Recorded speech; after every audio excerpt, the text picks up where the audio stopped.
There is a question that has been at the forefront of philosophy for millennia, from Plato to Nietzsche. They all have ruminated on this. What does it mean to be human? What differentiates us from other animals such as monkeys? Are we really all that special? I don't know, but what I do know is that we talk to each other, and now our computers can talk to us. Speech synthesis is the artificial creation of human speech, often referred to as text-to-speech, or TTS for short. In 1779, Christian Gottlieb Krasenstein created the vowel organ, a machine that could replicate the 5 vowels common in European languages. This machine worked by blowing air through different pipes, causing it to vibrate a free reed to mimic the vowels A, E, O, and U. For the vowel I, he simply vibrated air through one of the tubes. Wolfgang von Kempelen then iterated on Krasenstein's vowel organ in a 1791 paper, creating a speaking machine by adding a model of the human tongue and lips, allowing it to form consonants. In 1938, Homer Dudley at Bell Labs created the vocoder, a machine that analyzed human speech. It did this by splitting up the sound waves using the Fourier transform into individual frequencies, which can then be manipulated. This is the principle behind technologies such as autotune and pitch shifting. This all culminates in the magnum opus of audio engineering, Alvin and the Chipmunks' Chipwrecked. Thanks, Homer Dudley and Joseph Fourier. Every time I watch Alvin and the Chipmunks' Chipwrecked, I will now think of your great contributions to mankind. Dudley also created the voder using the knowledge he gained working on the vocoder, which was exhibited at the 1939 World's Fair. Daisy, Daisy, give me your answer too.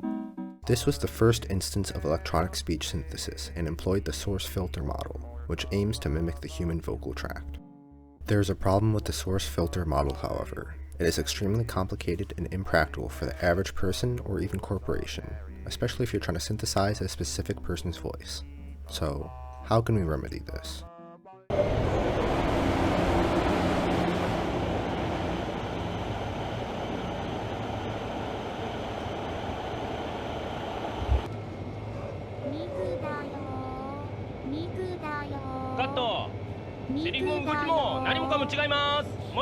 Vocaloid, not to be confused with Vocaloid, is a singing voice synthesizer created by Yamaha. It began as a joint research project led by Kenmochi Hideki at Pompei Fabra University, and originally employed a source filter model. However, it was deemed unnatural. Instead, they decided to use concatenative synthesis. Concatenative synthesis works by doing exactly what the name implies, except it doesn't. It concatenates or links together the individual parts of language, called phones, stringing them together to form words. However, there is no synthesis since it uses pre-existing voices. Concatenative synthesis can be done using anyone's voice, given you can create a voice bank. This is especially convenient for public figures such as politicians who have a wealth of recordings of them talking. This has allowed for the creation of masterpieces such as the Bernie Sanders and Hillary Clinton vocaloids. Concatenative synthesis can be used for more than just music. It can be used to create audio deepfakes. An audio deepfake is an impersonation of a specific person's voice. You might be familiar with audio deepfakes from the viral video trend of presidents playing video games. All right, boys, it's been a good time, but it's time for the last race. Let's go with Rainbow Road. Oh my God, let's go with Desert Hills. I love dessert. Say less, Joe. Oh my God, did this guy just say dessert? It's desert, Joe. I will say, Joe, I am craving some dessert. Do you want to hit up the old Dairy Queen after this, Brock? Sure, Joe, I love a good blizzard. I'm more of a chocolate-dipped cone guy, but it sounds like a plan.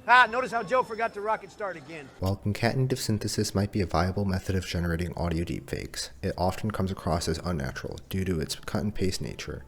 Instead, the majority of audio deepfakes are generated using artificial intelligence. Artificial intelligence allows for the naturalness of the source filter model without requiring you to derive the exact range of the target's vocal tract.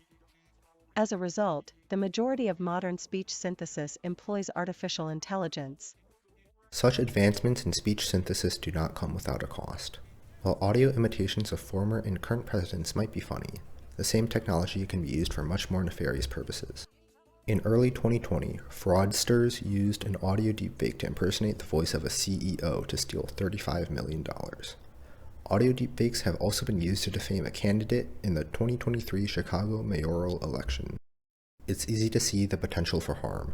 Imagine someone sounding like one of your family members calling you and asking you for money, or an impersonation of you saying inflammatory words. Speech synthesis does have its upsides, however.